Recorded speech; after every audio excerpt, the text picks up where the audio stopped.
So replacing your brake pads really is the easiest thing in the world. All you're going to need is an Allen key or a hex key, depends what you want to call it, to get your front wheel off, a new set of brake pads. This is optional, although recommended, some anti-seize, anti-squeal copper grease. Bizarrely, I couldn't get a tub of this like I was expecting. Apparently you get it in the spray cans now.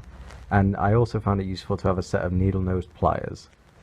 So first put your bike up on the centre stand and then use the hex key to slacken the bolts, keeping the front wheel on.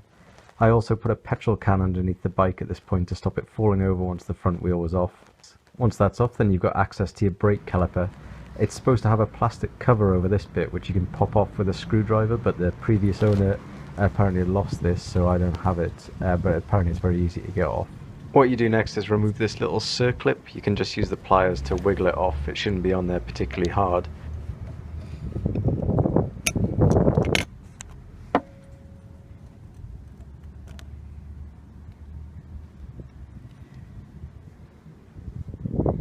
And that frees up this bolt, which you can then push out of the way.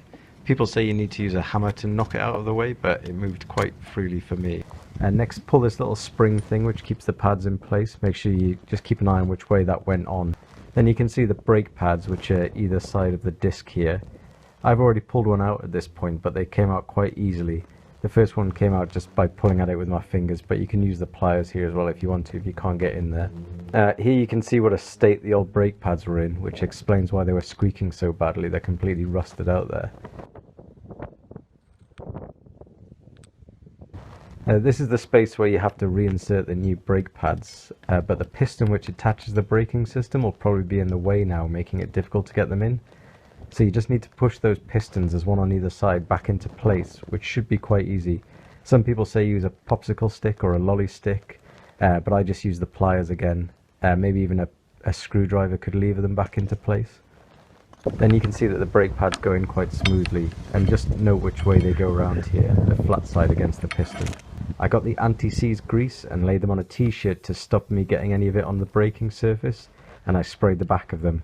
It's very important not to get any of the grease on the braking surface, because that'll basically mean that when you pull on the brakes they just won't stop. After that I put them back into place.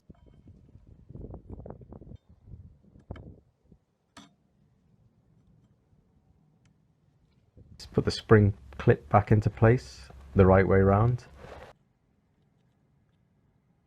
Pop the bolt back in and then reattach the circlip at the other end.